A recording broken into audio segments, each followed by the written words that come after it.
Hello bachcho, let's read this question. The question says the number of structural and configurational isomers of a bromo compound C5H9Br formed by the addition of HBr to 2 pentyne respectively are option A is 1 and 2, option B is 2 and 4, option C is 4 and 2 and option D is 2 and 1। बच्चों हमें बताना है कि अगर हम 2 pentyne में HBr को add कराते हैं तो हमारे पास ब्रोमो कंपाउंड बनता है C5H9Br। तो उसके अंदर कितने स्ट्रक्चरल और कितने कन्फिग्रेशनल आइसोमर्स हो सकते हैं। तो अगर हम बात करें फर्स्ट ऑफ ऑल हमारे की कंसेप्ट के बारे में बच्चों, तो की कंसेप्ट क्या होगा बच्चों, हमारे पास addition of H B R to pentyne या सिंपली बोले तो alkyne, addition of H B R to alkyne. बच्चों अगर हम एल्काइन के अंदर एच बी आर को ऐड करते हैं, तो अगर हम बात करें एल्काइन के अंदर, तो ये हमारे पास हाइड्रो हेलोजिनेशन रिएक्शन होती है। कैसी रिएक्शन होती है हाइड्रो हेलोजिनेशन, क्योंकि हम हाइड्रोजन को भी ऐड करते हैं और क्या बी आर को भी ऐड करते हैं, हेलोजन को भी ऐड करते हैं। तो अगर मैं बात करूं हमारे एल्काइन की, तो हमारे पास कौन सा एल्काइन गिवन है, हमें 2 पेंटाइन।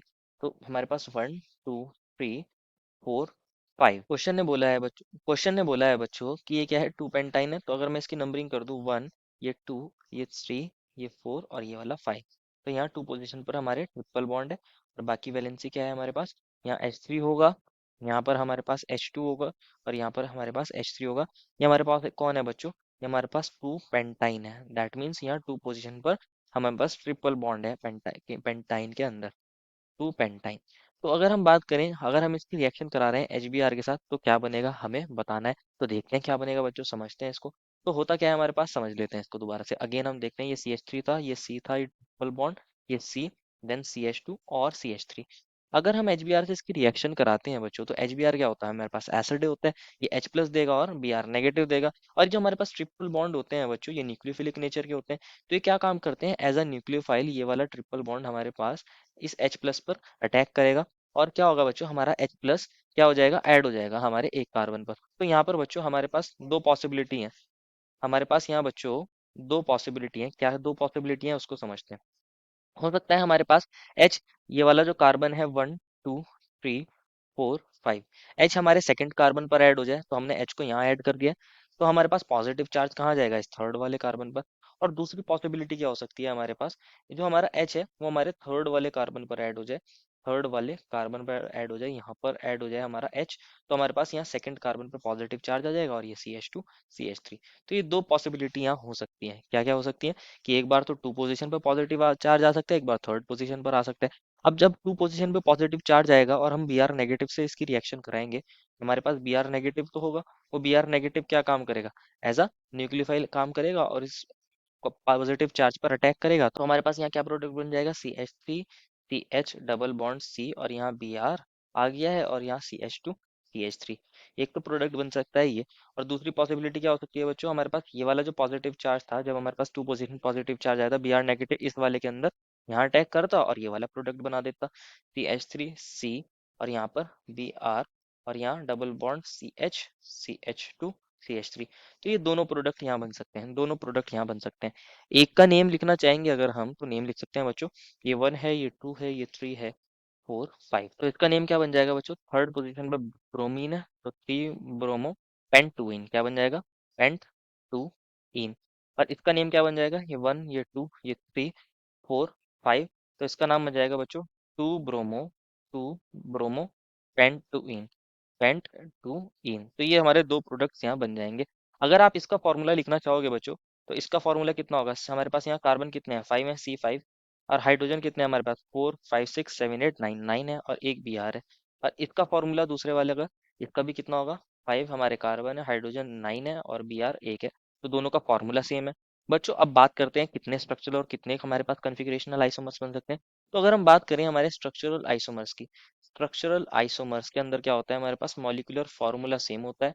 हम बोल सकते हैं मॉलिक्यूलर फार्मूला हमारे पास कैसा होता है, मॉलिक्यूलर फार्मूला सेम होता है, मॉलिक्यूलर फार्मूला सेम होता है। और हमारे पास स्ट्रक्चर डिफरेंट होता है। तो हम लिख सकते हैं but different structures different structure है लेकिन मॉलिक्यूलर फार्मूला सेम है। तो हमारे पास ये दोनों जो प्रोडक्ट्स बनने हैं, अगर मैं इसको नाम दे दूं ए और इसको नाम दे दूं बी, तो हमारे पास यहाँ दो प्रोडक्ट बनने हैं, दो प्रोडक्ट बनना है जिनके अंदर मॉलिक्यूलर फॉर्मूला सेम है और स्ट्रक्चर डिफरेंट है, तो हमारे स्ट्रक्चरल आइसोमर कितने बनना है यहाँ पे, इज इक्वल्स टू 2 बनना है।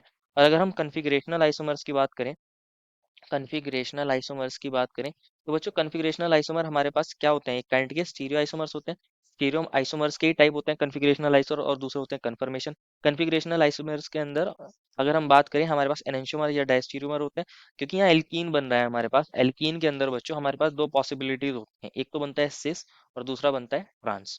एक बनता है सिस, दूसरा बनता है ट्रांस।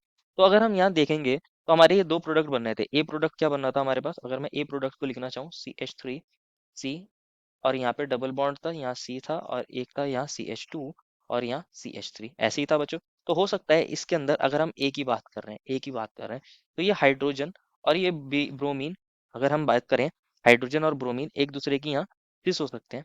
ये दोनों एक दूसरे के सिस हो सकते हैं या एक दूसरे के ट्रांस हो सकते हैं। दूसरी पॉसिबिलिटी क्या हो सकती है, यहाँ पे CH3, C, और यहाँ हमारे पास हाइड्रोजन रहा हो, ये डबल बॉन्ड रहा हो, ये सी रहा हो, और यहाँ हमारे पास CH2, CH3 रहा हो, और यहाँ ब्रोमीन हो सकता है। तो ये दोनों एक दूसरे के क्या है बच्चों, हमारे पास कन्फिग्रेशनल आइसोमर है। ए के अंदर हमारे पास दो पॉसिबिलिटी हो सकती है, एक तो बन सकता है ये वाला 1, और एक ये बन सकता है 2, हाइड्रोजन और ब्रोमीन एक दूसरे के सिस हो, या फिर हाइड्रोजन और ब्रोमीन एक दूसरे के ट्रांस हो। यहाँ दो पॉसिबिलिटी बन रही है। सिमिलरली जो हमारा प्रोडक्ट बी बना था उसके अंदर भी दो पॉसिबिलिटी हो सकती है। दूसरा प्रोडक्ट क्या होता है हमारे पास बच्चों, CH3, C, और इस बार यहाँ हमारे पास कौन था, ब्रोमीन था। इस बार ब्रोमीन को यहाँ दिखा लेते हैं, ये डबल बॉन्ड है, ये सी है, ये हाइड्रोजन है, और ये हमारे पास CH2, CH3 ऐसे दिखा सकते हैं कि ये दोनों एक दूसरे के सिस पर हैं इस बार। और दूसरी पॉसिबिलिटी क्या हो सकती है, ये थर्ड था, CH3, C, और इस बार हमने ब्रोमीन को यहीं रहने दिया है और डबल बॉन्ड, और यहाँ सी, और इस बार हाइड्रोजन को यहाँ कर दिया, और CH2, CH3 को यहाँ कर दिया। तो ये हमारी दूसरी पॉसिबिलिटी हो सकती है। क्या हो सकती है बच्चों, हमारी दूसरी पॉसिबिलिटी। तो टोटल यहाँ 4 कन्फिग्रेशनल आइसोमर्स बन सकते हैं। कितने कन्फिग्रेशनल आइसोमर्स बन सकते हैं टोटल, यहाँ पे 4 कन्फिग्रेशनल आइसोमर्स बन सकते हैं। हमारा जो प्रोडक्ट ए है इसके अंदर भी दो हमारे कन्फिग्रेशनल आइसोमर हो सकते हैं, और बी के अंदर भी हमारे दो कन्फिग्रेशनल आइसोमर हो सकते हैं। तो स्ट्रक्चरल आइसोमर तो यहाँ बन रहे हैं 2, लेकिन कन्फिग्रेशनल आइसोमर्स यहाँ बन रहे हैं 4। Therefore, final answer is option number B, that is 2 and 4. I hope you understood it well and best of luck.